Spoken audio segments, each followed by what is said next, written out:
Hi, dear professor. My name is Hong Kun Fang.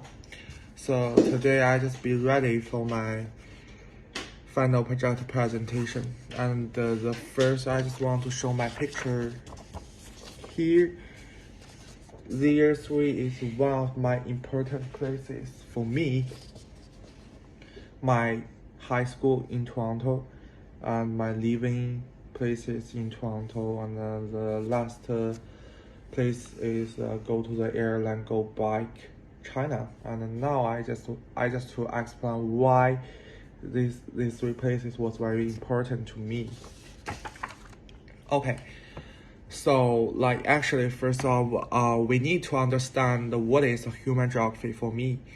Geography studies the spatial organization of human activities and the relationship between people and the environment.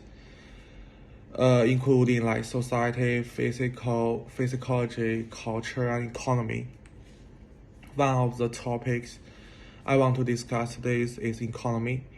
From the 2008 since the financial crisis affected the global economy now, and the second time is the COVID-19 affected the world on a large scale was the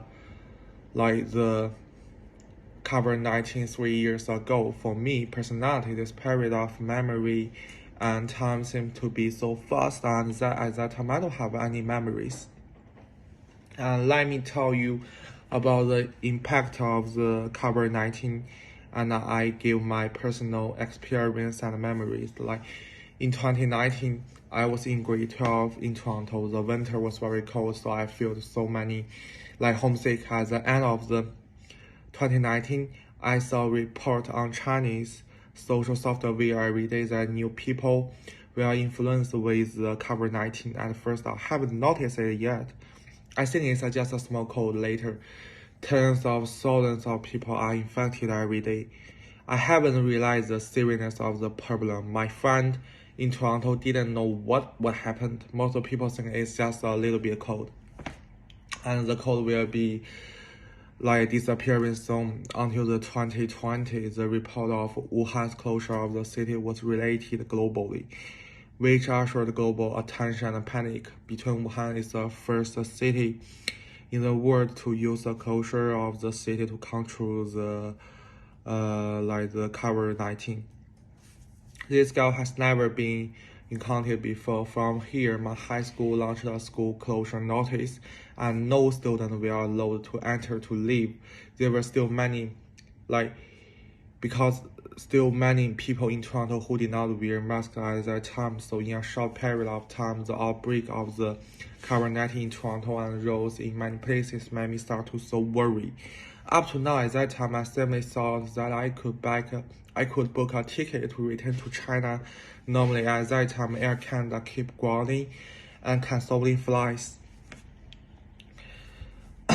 and found that it was basically difficult to return to Canada because China's policy was very strict at that time, and only the embassy averaged a pick up flight back home once a week.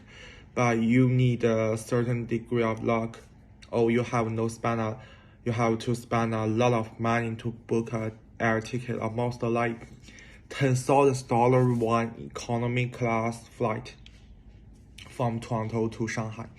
During this period, Canada's economy continued to decline, and the place was grounded. Workers went on strike and began to slowly stop international trade. They also resulted in a large number of Chinese students choosing to drop out of school and return to China to study. The population is constantly missing and decreasing, and the Canadian government's financials are on the verge of collapse. This also seriously affected Canada's economic development. And during the period of high tension in the COVID-19, the Canadian government also stated an economy policy that is a global sourcing, which means is to find the maximum utilization and the prices are lowest, just like the Canadian medical treatment at that time. And a large number of masks are urgently needed during this period of severe shortage of equipment and materials, and China as a core country basically monopolizes the export trade of masks according to the statistics, and 80% of the world mask resource come from China. And China's economy policies is a global outsourcing.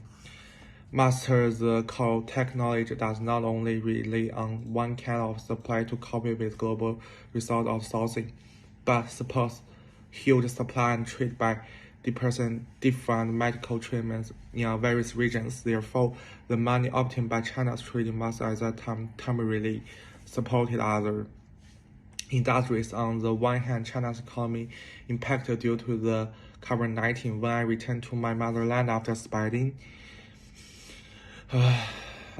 high-priced air tickets, we also had a long time online classes, but I also continue to pay attention to the situation and the economy in Canada because I have to go back, right? It would be obvious the state of date was found since the outbreak of the COVID-19 in Canada. The number of international students has dropped sharply. Actually, I'm thinking about this question, that what I should go back Canada or just still live in China.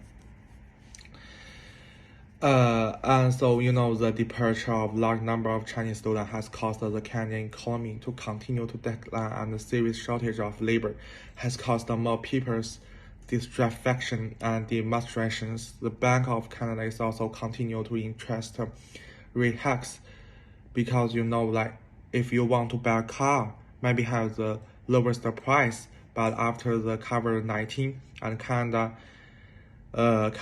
terminal interest rate will be raised to 4%. Since the beginning of the year, the Bank of Canada has raised the interest rate 6 times.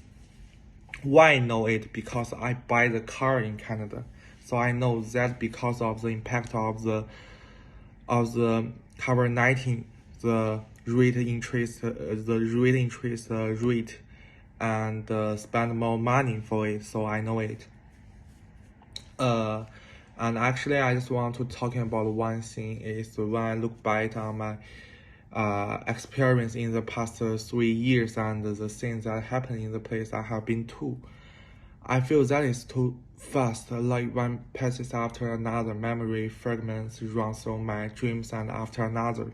For me, the 3 most important places are my high school, because I missed the most important thing, graduation ceremony in my life. And my home was living in Toronto. I saw so many relatives and outbreaks because of the COVID-19, so I just want to go back China.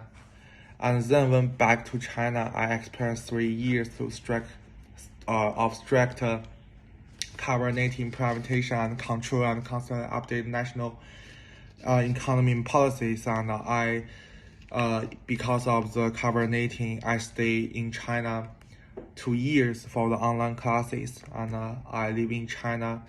I saw the many Tim Hortons was in my city, so I was very proud of that, and I was so deep touch.